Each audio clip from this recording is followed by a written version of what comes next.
Thank you for the introduction, and I would also like to thank the organizing committee for the invitation to this event. And as already mentioned, I recently completed my PhD in mathematical statistics, and this talk is a brief summary of some of the work of my PhD thesis. And the title is Optimal Subsampling in Measurement Constrained Experiments, and we already heard a talk on optimal design, so this is somewhat related, but with a slightly different perspective. So we consider the following problem. I will first introduce what we mean by a measurement constrained experiment. So we consider a setting where we're given a data set, typically a very large data set with capital N observations, and capital N is often large.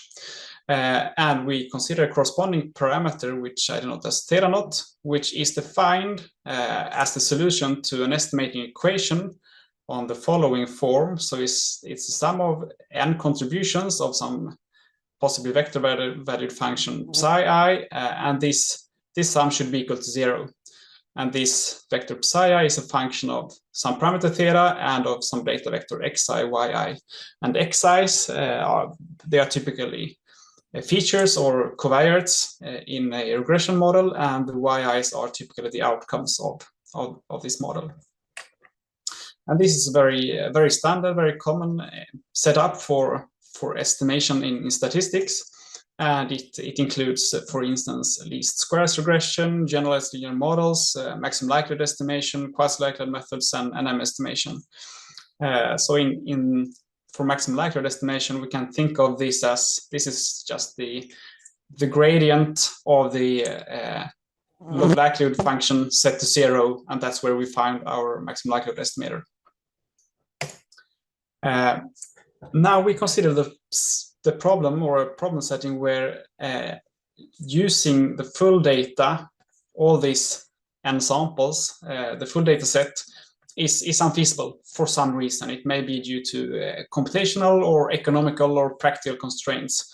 For instance, observing some of the components of this data vector can be too expensive to be affordable for all elements in this initial sample. And for that reason, we cannot evaluate this parameter theta naught. So it is a well-defined population quantity or sample quantity, but it is unknown to us since we don't have access to all the data needed to define or to derive this estimate. So this is what we call a measurement constrained experiment, an experiment setting where we have some constraints on the number of measurements that can be made in this data set. There is a very related problem appearing in the big data literature, where we, instead of measurement constraints, have computational constraints, and the problem is in that setting that we cannot afford to calculate this maximum likelihood estimator, for instance, or this parameter theta naught for computational reasons. And from an optimal design perspective, these two settings, the measurement constrained experiment setting and the big data setting, they are virtually identical, but they differ in the algorithmic perspectives and in implementations. But we can think of both of these two problem settings in parallel. As a motivating example, we consider an application in the traffic safety domain, namely the safety benefit evaluation of an advanced driver assistance system, such as an automatic emergency braking system, for instance. It could also be in the future, or in the extension, we can think of autonomous vehicles. And we want to assess the safety of such a system, or safety benefit of such a system, using virtual simulations. And in this context, you want to understand what is the potential benefit safety benefit in terms of number of accidents avoided, or in terms of impact speed reduction, or injury risk reduction in a certain scenario. And that is typically not possible to do in like real world testing. It would take too much time, so you do that using computer simulations. And such a simulation tool takes as input some vector x, which is scenario information. It can be vehicle kinematics, it can be driver behavior, it can be environmental conditions, anything that defines a specific traffic scenario of interest and variations of that scenario. And you run these simulations in a supercomputer, and you observe some output vector y, which may be it may be whether an accident or collision occurred or not in a specific context. It may be the collision speed if there was a crash, or the human body damage, for instance, or the injury risk. And we would like to understand then the characteristics of the outputs for a potentially large or huge number of such experiments, possibly related to the inputs. And as you may imagine, observing the outcomes of these simulations come with a very high computational cost. So each simulation may take perhaps hours to run if they are really detailed and really involved, and includes human body models. And the question we ask is, can we reduce computational load through subsampling? And there are various approaches to this problem. One is to think of this as a problem of optimal design. And we ask ourselves then, how should we choose the subset for which inference will be made so that the size of the covariance matrix of the resulting estimator is minimized? And the solution we propose, or that has been proposed and that we build upon, is to use optimal subsampling methods. And by this we mean that we select a subsample using unequal probability sampling, where each instance in the initial sample has a unique and strictly positive probability of selection. And we assume that we can observe and also utilize complete data for all members of the subsample. Now we can do estimation using standard sample weighting or importance weighting or inverse probability weighting techniques. So we define our estimated theta hat as the solution to this new estimating equation where we have a weighted sum on the left-hand side, only involving including the sampled observations. We have included a sample weight W here, which is the number of times an instance is selected by the sampling mechanism, assuming that the sampling may be with replacement, and mu I, the denominator, is the corresponding expected number of selections. And it has been proven under suitable regularity conditions and under suitable limiting procedures that the estimated convergence at parametric rate to a multivariate normal distribution with the correct mean theta naught and some covariance matrix gamma, which is of this sandwich form. We have the bread to the left and some meat term in the middle, and H comes here from being the Hessian of the log likelihood function or loss function, and the middle term is the variance due to subsampling from this large data set, or this is where the sampling design enters the variance of the formula for the variance of the estimator. And this holds true as the sample size increases. And I'm skipping the details, but this looks like a standard result in the M estimation theory and survey sampling theory. And this holds under very mild assumptions on the sampling mechanism, and with essentially no assumptions or very mild assumptions on the data distribution. And what we note from this previous slide is that the statistical properties of our estimator are determined by the choice of sampling design and by the mean inclusion vector mu. So recall that these mu i's are the expected number of times a specific member of the initial data set is selected.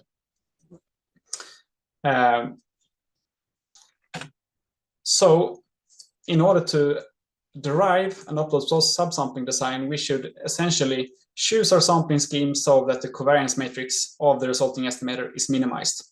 The problem is that minimizing a matrix is not a well-defined operation. So we consider instead some function psi phi of this covariance matrix. So we summarize the size of the covariance matrix using a function phi. And some common choices of this function phi in the optimal design literature includes the A-optimality criterion, which minimize the average variance of the components of this estimated theta hat, which is the same as to minimize the trace of the covariance matrix or the sum of the diagonal elements of the covariance matrix. The D-optimality criterion, which you heard about already in the previous talk by Carlos, which minimizes the generalized variance or determinant of the covariance matrix, which for a approximately normally distributed estimator is the same as to minimize the volume of the confidence ellipsoid. Another criterion is the E-optimality criterion, which minimizes the largest eigenvalue of the covariance matrix, or the L-optimality criterion, which minimizes the average variance for a collection of linear combinations of the estimator. So that's like a brief background into the problem and to the problem of optimal design in this context. And before presenting like the main contributions from our work, I would like to discuss some properties of optimal designs, or discuss what kind of properties we would like an optimal design or an optimal subsampling method to have. Well, first of all, for this to be useful in practice, it should be tractable. Analytically tractable to derive like theoretical results, and computationally tractable in order to actually use for the applications or for the problems that we would like to solve. Another property that is not necessarily, but that is desirable, is invariance. This means that the statistical properties of the estimator and the optimal design should not depend on the choice of parameterization of the model that we use, nor on the measurement scale of the data or coding of the data prior to modeling. So this is like a standard statistical a standard requirement for many statistical methods, that they should be equivariant to certain transformations and certain changes in the data. So you should have the same results irrespective of how you parameterize your model, essentially. And finally, we should, of course, try to solve the actual problem that we have, or have an optimal design that is meaningful for the actual problem that we have. And if we have troubles in formulating that scientific question in a well-defined objective function, we should at least have a design that, or an optimality criterion that is based on some appropriate measure for the overall performance of the estimator. Now, if we look at the traditional optimal design criteria in the data subsampling context, we see that none of them satisfies these three criteria. So the A-optimality criterion is often used in the big data literature because it's tractable for big data sets, but it has certain well-known deficiencies in terms of poor invariance properties. The D-optimality criterion, on the other hand, is invariant, and we prove, or we show how a D-optimal subsampling design can be found, but we also demonstrate empirically that this is not a feasible approach for large data sets and for data subsampling, which I will show next. So D-optimality is often considered the gold standard in traditional experimental design problems, and we derived theoretical results to find a D-optimal subsampling method, and we evaluated this for the traffic safety application I mentioned in introduction, and for fitting a quasi-binomial logistic regression model with about 200 parameters and about 40,000 observations. So this is like a moderate dimensional, moderate size problem. It's not small, but it's not really big data, and not very high dimensional either. And fitting this model to the full data set took about 9 seconds on my computer, assuming that all these 40,000 observations were actually available for the analysis. And finding the computation time for finding a D-optimal subsampling design was almost 30 seconds. So that's a 3-fold increase, implying that this is not really a feasible approach to big data problems or to massive data sets. However, finding an optimal subsampling design took only about 1 second, so this is feasible also for large data sets, and that's why people typically have used this in the big data literature, even though it has many other properties or lack many other desirable properties. So the question is, can we find a class of optimality criteria with computational complexity like the A optimality criterion, and with performance and various properties like the D optimality criterion? And the answer is yes, we can. And I'm now going to sketch how we can do this. But first, let us return to the fundamental problem of data subsampling. So what do we want to achieve? Well, we want to obtain an estimate with data subsampling. We want to obtain an estimate theta for some unknown full data parameter or characteristic theta naught. So a natural target for optimal design then would be not to minimize the size of the covariance matrix, which is the usual approach in optimal design, but rather to minimize the expected distance of our estimated theta from the target parameter. And now you can consider any statistical distance function of your choice, your favorite statistical distance function. For instance, we can look at the Kullback-Leibler divergence, or the empirical risk distance, or deviance, or the Mahalanobis distance, or any distance function of your choice. You can even consider the Euclidean distance, which in this case corresponds to the A optimality criterion. So that's perhaps not a very good choice. And we show that by linearization, minimizing the expected distance of our estimated theta to the full data parameter theta naught corresponds to a linear optimality criterion. So it's tractable. And in terms of optimization algorithms, this corresponds to a convex optimization problem with a simple closed form solution. And also, for the statistical distance functions above, the optimal sampling scheme is also invariant. So it does not depend on the choice of parameterization, nor on the measurement scale of the data or coding of the data prior to modeling. And this is easily seen because these distance functions are themselves invariant or unaffected by reparameterizations or transformations of the data. So this basically meets our needs when it comes to data subsampling problems. And in experiments, we have demonstrated performance similar to the D optimality criterion with respect to efficiency, but at 10 to 20 times lower computational demand. I see that my time is almost up, so I will try to speed up a bit.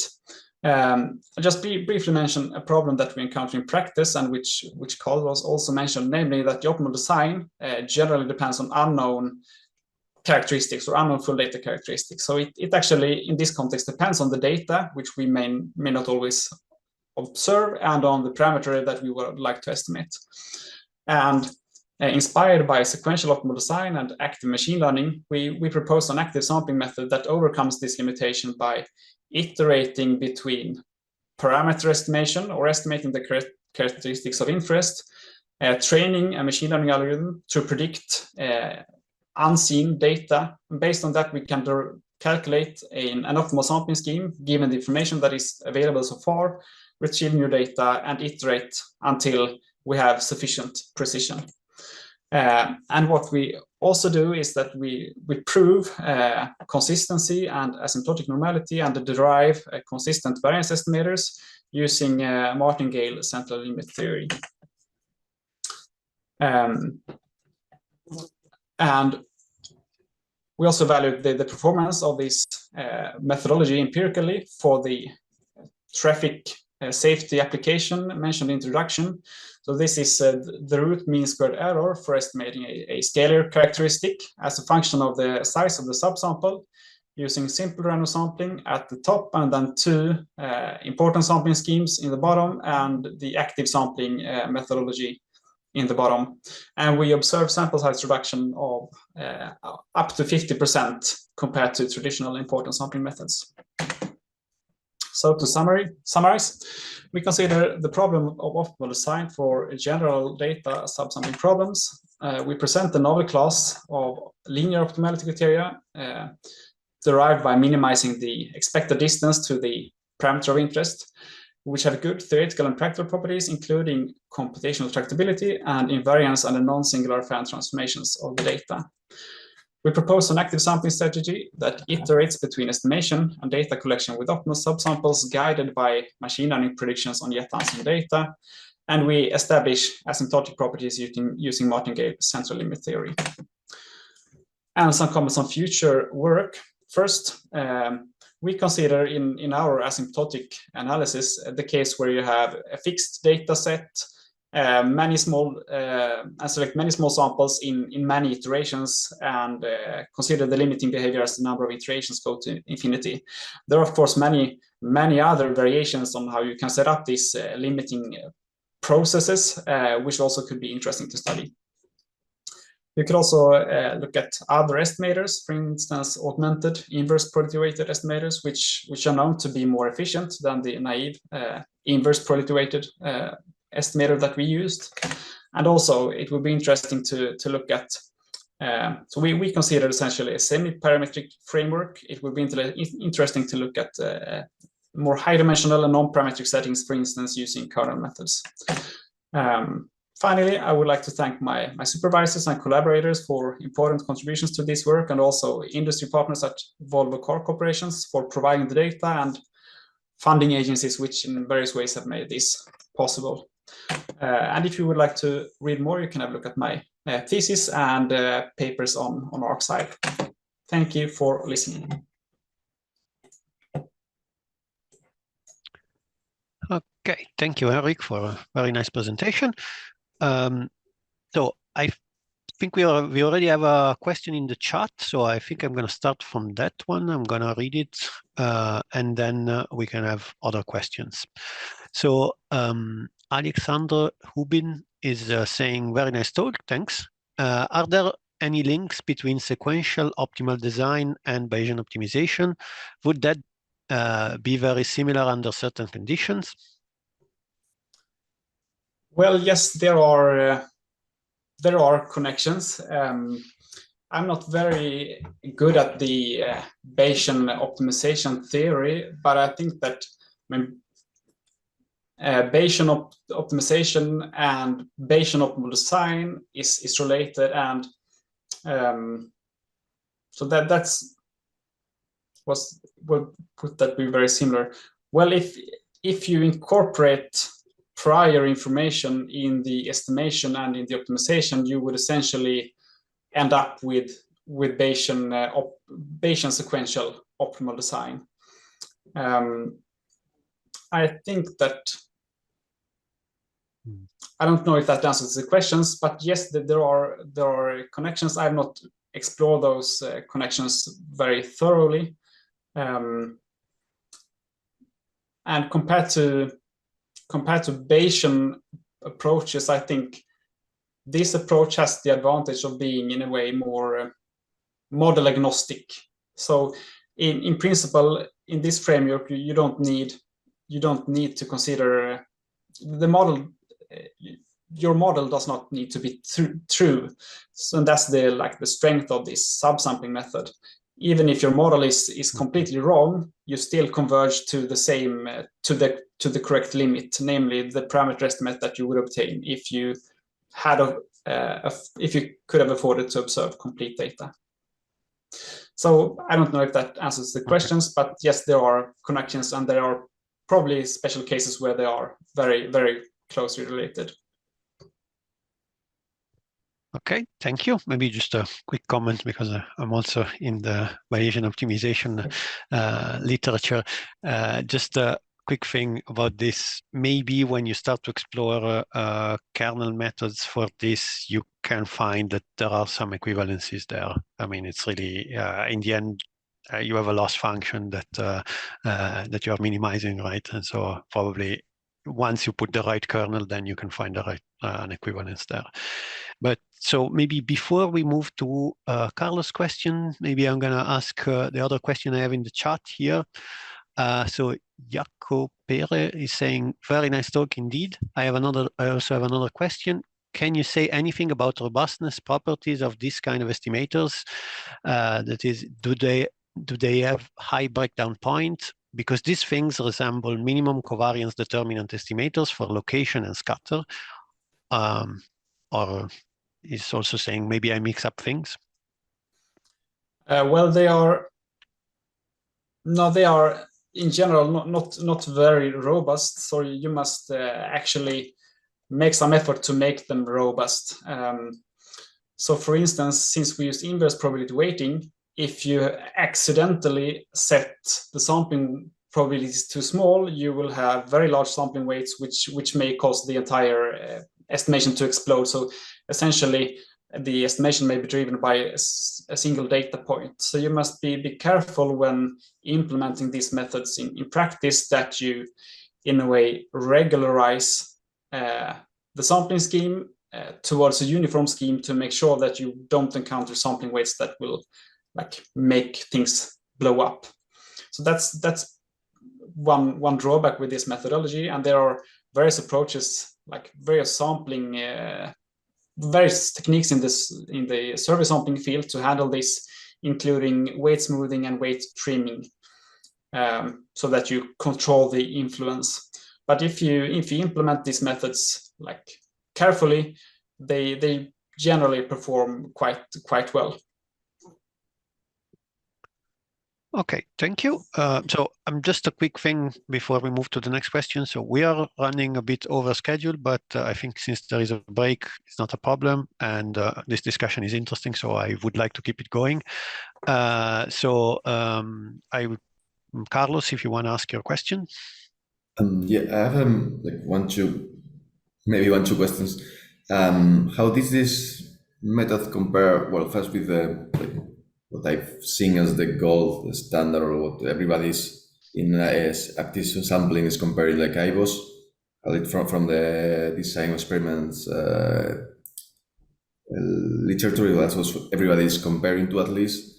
And a second one is, I've seen, I don't know if you know it, a work from Bronzato in which it kind of reminded me, but I don't know the particularities, in which he sequentially estimates the empirical distribution function from the data, and from that on he goes on to estimate the parameters.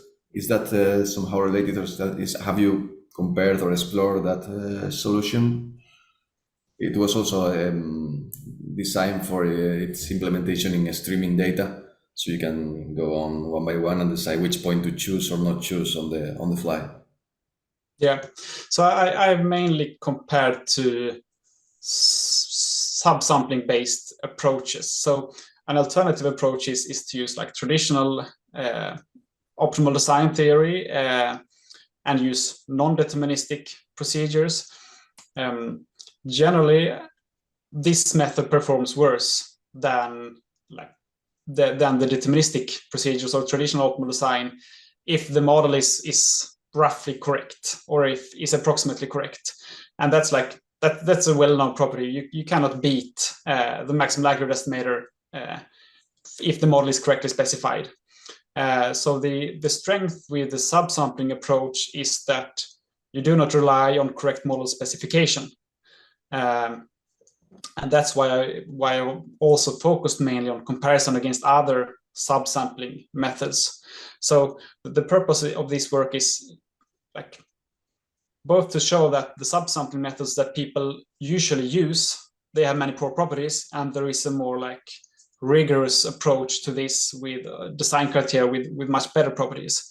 And the second is to compare different subsampling methods to each other and see how they perform. So I haven't compared to traditional optimal design or state-of-the-art optimal design methods empirically, because we know theoretically that we will lose when the model is correctly specified, but we will win when the model is severely misspecified.